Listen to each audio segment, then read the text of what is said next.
Hey everyone, and welcome back to Kitten's Corner. I know I've kind of been MIA for a little while. I have my legitimate reasons.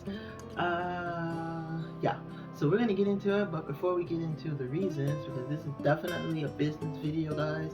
If you're here for instructions, what have you, this might not be your cup of tea, but it's basically me explaining what happened, where I was, and where we're going with the channel and stuff like that.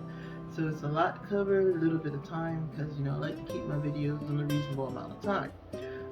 Meantime, we're gonna paint a baby or get started on a baby anyway.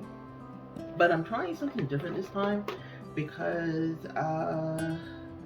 in lieu of the air dry kit that I got from one of the artists here, their new kit, one of the things that was a problem was the fact that there's not a lot of the skin tone.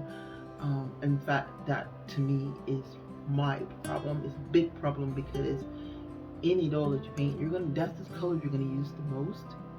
And usually, and everybody knows that, you usually end up with a whole lot of different colors left over, but the one you're gonna keep replacing is, of course, is your skin tone.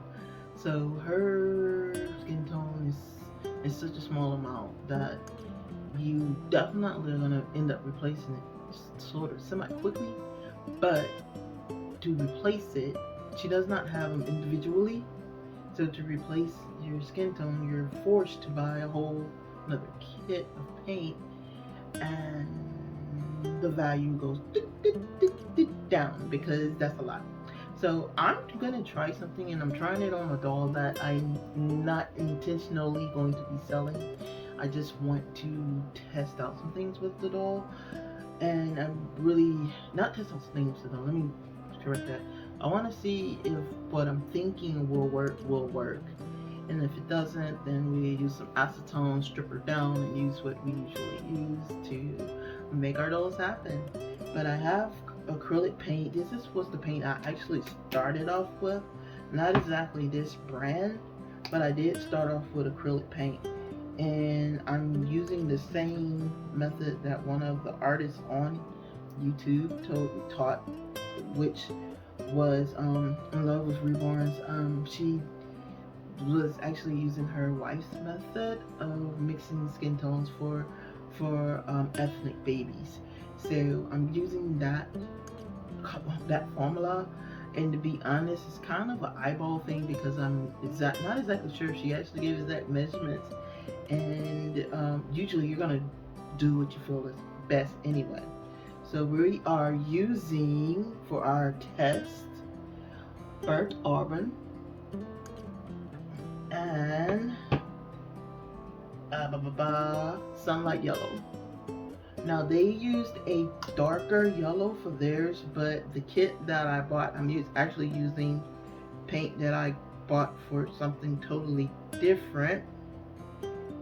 But so you put about 5 or 6 drops of the sunlight yellow. I think I'm actually gonna put more. Why? Because I'm going to try to make my mixture just once and not have to come back and mix more. Why am I doing that? Because you'll never make the same mixture twice. No matter how much you want to convince yourself you're gonna nail it every single time. So instead, to avoid having different layers of color, you need to try to go ahead and just mix enough to make it happen. So I'm using the jar from the air dry paint from our last experience, and I am mixing it with straight water, literally water. And we are going to, there's actually measurements. We're gonna go to the 50 mark, and I just realized I have 0 paper towels to test this. All the way to the 50 mark, and you go, oh my god, that's a lot of paint, but it's really not. And guys, I am going to be forced to pause it because I don't have any paper towels. I'm sorry, I thought I had everything ticked off. Righty back.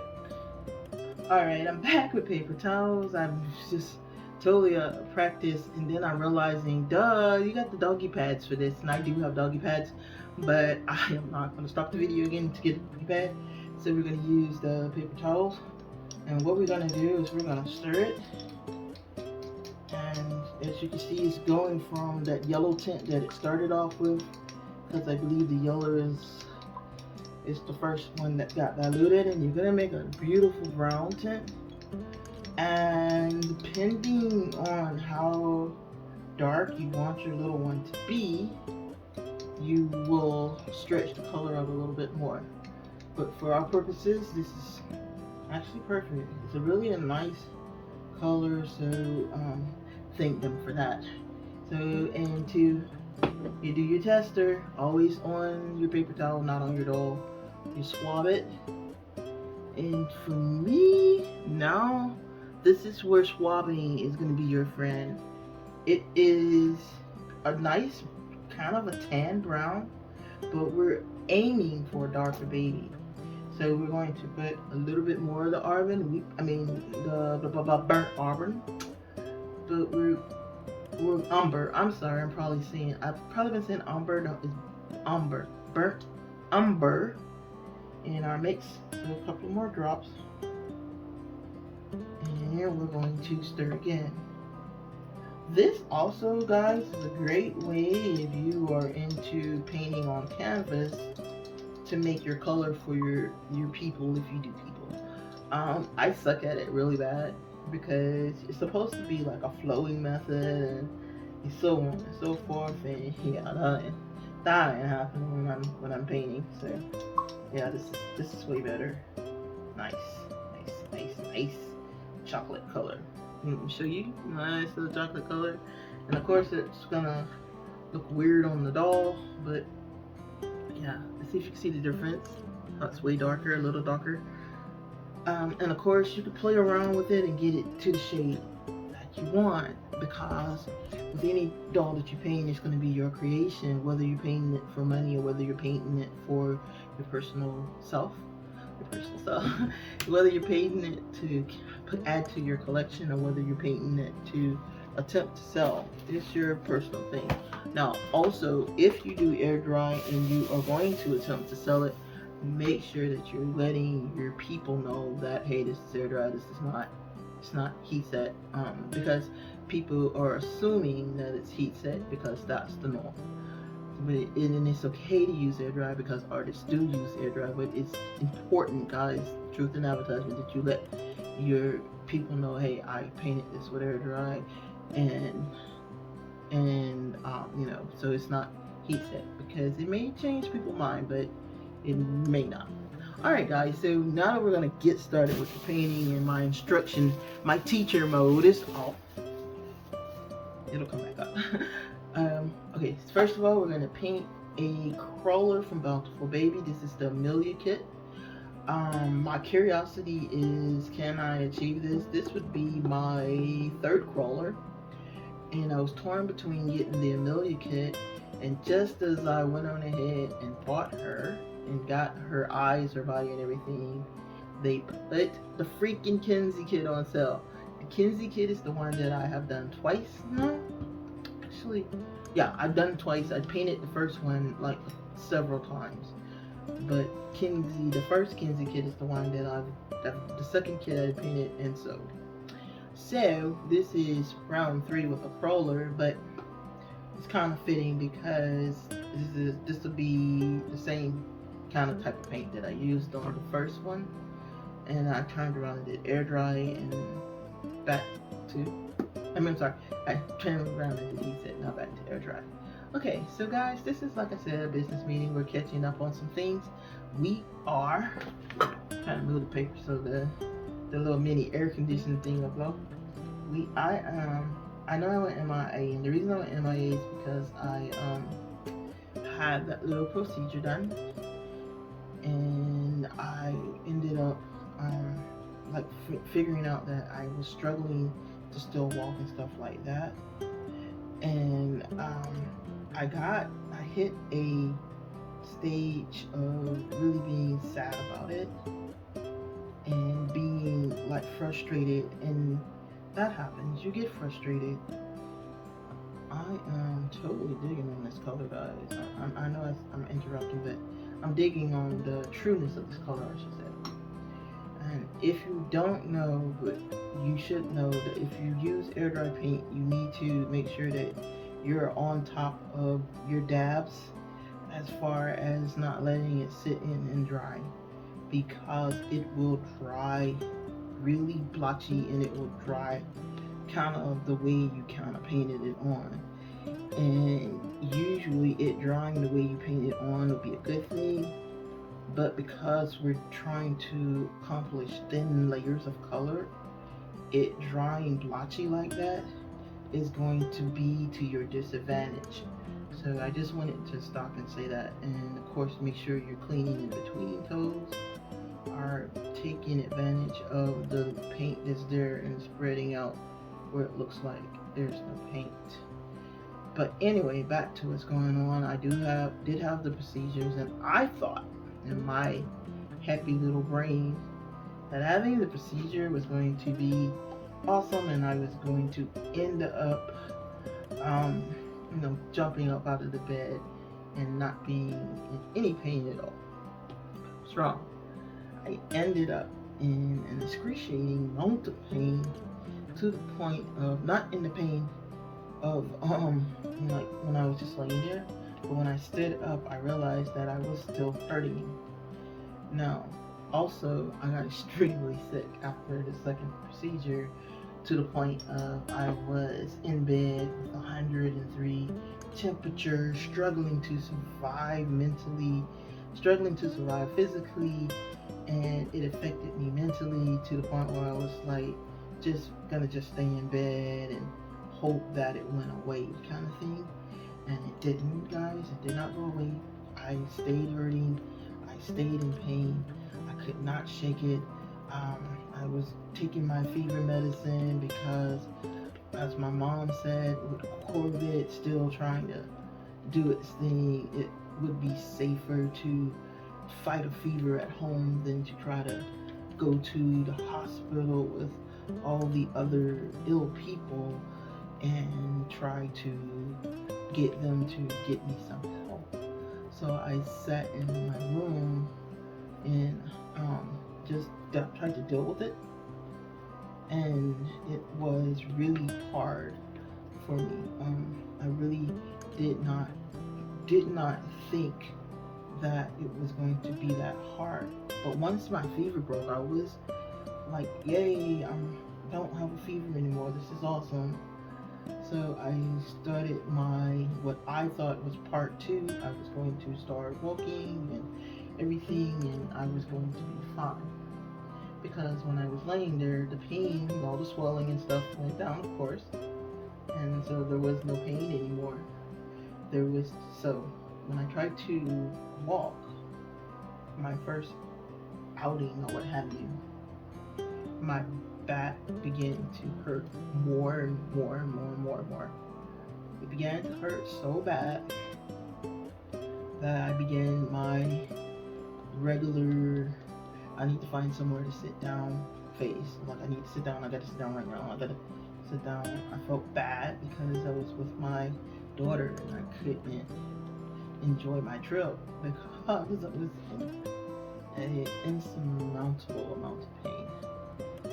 I was so miserable that I could not, I felt like defeated.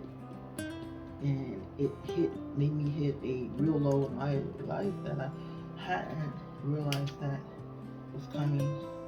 I was not prepared for. I was not prepared to feel defeated, and I was definitely not prepared for my back to be like, hey, no, this is not working the way you think it's gonna work. I go back to my doctor tomorrow, and we get to talk about where we're gonna go from here. And that is kind of where this video is going to rest on. That's where I'm at. I'm at a certain, what do we do? Where do we go from here? What's our next plan of action? Is there a next plan of action? And Like, what are we gonna do? You know, nothing can't be the option. And I'm really liking this color, guys. I know I'm kind of stopping where I was with the painting, with the talk, but yeah, I really like this color. It's really kind of blending really good. We're gonna let it dry and start the next piece of this baby. Usually you do 2 coats, pre-coats. I'm thinking I can get away with just the 1, but I might do 2. We'll do a tester in a small spot and see if it's going to work. I don't really want her like ironies. I don't want her undertones so dark that the overtones kind of don't blend in right where they're supposed to. Alright, so what does that mean for me? That means that I may not be able to go back to work. And I cannot go back to work because I cannot work an 8-hour shift where I have to stand. If I can't stand for best case scenario 10 or 15 minutes. So that hit me because I've always been a chef and I've always done cooking. I've always been in the kitchen, and basically my body was like, yeah, no, that part of your life is done. I also am under the realization finally, it's hitting me that I'm never gonna be pain free again. This is just how things are gonna be. I'm always going to be hurting in one way or the other, and to say it was a heavy pill to swallow would be kind of an understatement. But it really was. It was like, yeah, no, your life is that part of your life is done. Don't even plan to come back as a chef because you're not gonna be able to. So I'm going to talk to my doctor, and I'm trying to keep myself positive so that I am not being what they call a negative Nancy or anything. I'm not a negative Nancy. I've never been a negative Nancy, but I am fully aware that I am going to have to make really serious changes in my life. Thankfully, what the procedure did do was make sitting up like this very doable. So I can sit up like this and I don't have to swarm around. I'm comfortable, and that's great. But I'm going to start doing different things on my channel because I want my channel to stay inspirational and also to spread out a little bit on the art thing. I want to try my hands on some stuff, so hopefully it'll be fun. Hopefully I'm not gonna bomb completely. We'll be working with new products. I'll be working with clay, and I'm also working with resin, 2 things I have never touched.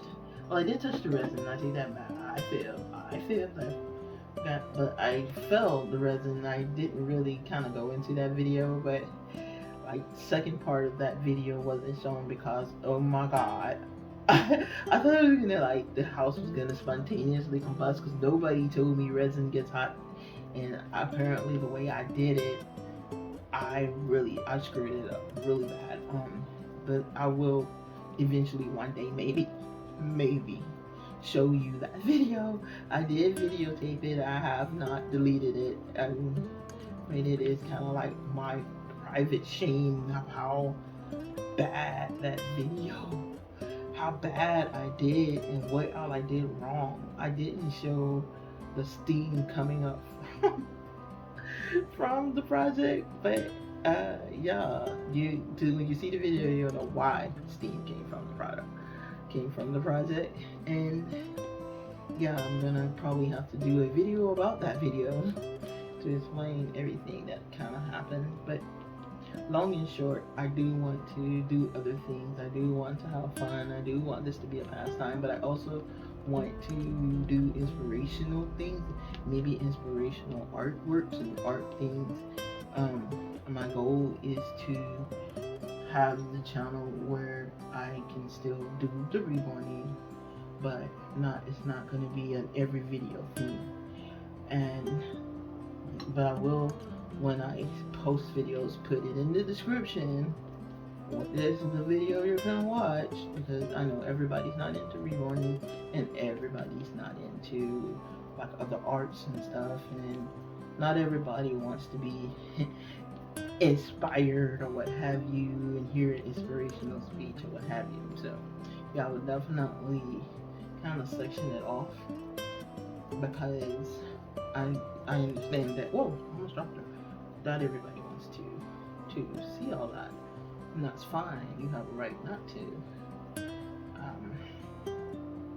But yeah, I'm going. That's the route my channel is going. Sorry I disappeared on you guys. I really had to mentally kind of come out of the Raptors, and I haven't, to be honest with you, but I'm working on it.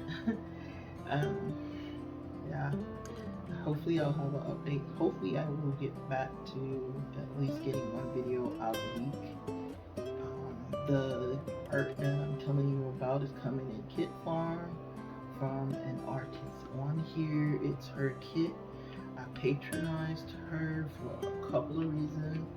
One, her story is my story. She also has chronic back pain. She's also has already had surgeries. So kindred spirit on that.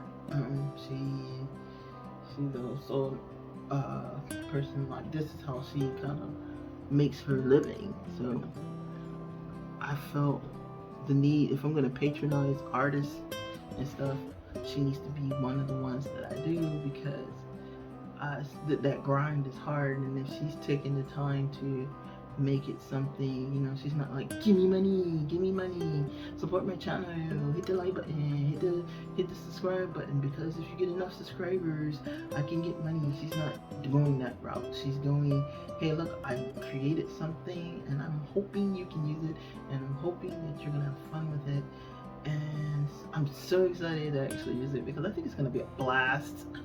To be honest, I think it'll be a blast. And it comes with an airbrush. I've been wanting an airbrush and been like really in the market for an airbrush forever, because my oldest daughter was like, you know what, Mom, you could probably do better paint jobs with an airbrush. And I don't know. She could be right, she could be wrong, but if she's right, imagine how pretty these dolls will turn out. But there's a lot of testing to be done with that, because it isn't, especially if you're going to use heat set, because it's, I don't know if you put oil-based stuff in the airbrush. So we're going to find out together. And I'm going to start on a hand. I'm going to try to do, and I'm going to probably do it off cam, and just kind of throw on some music so YouTube doesn't have a heart attack and flag my channel for throwing on music. But I'm going to probably get the first 3 coats on, which means 1 more all the way over, just so you know what I'm going to be doing, and 1 with the ethnic where we do the break off and stuff like that. So that's going to be done, and I will probably, to be honest with you, go ahead and finish painting her with this. And as you see, I haven't even put not even a good dent in it, which is awesome. And so far so good on this color. Now we do have to do the test. This is kind of hold. Is it just gonna embarrass us and all that kind of good stuff? That's what testing's about, and that's kind of what we're gonna kind of do. Like, we're gonna test some things. I'm gonna have a series called Reborning the Reborns, and so I'm hoping, after I figure out what my doctor's gonna do with me and where I'm going with my back, I want to make it where, like, maybe I do inspirational one day, arts and crafts on another day, and maybe painting and goofing off with the reborns on another day. So that's 3 videos a week, but 3 different series. But hopefully it'll be fun, and hopefully I can get it done. And hopefully we can If y'all cheer me on, I'm gonna figure out a way to cheer you on too. Alright guys. I love you guys. Be blessed. Thank you for hanging out with me today. And we'll see you next time on Clinton's Corner.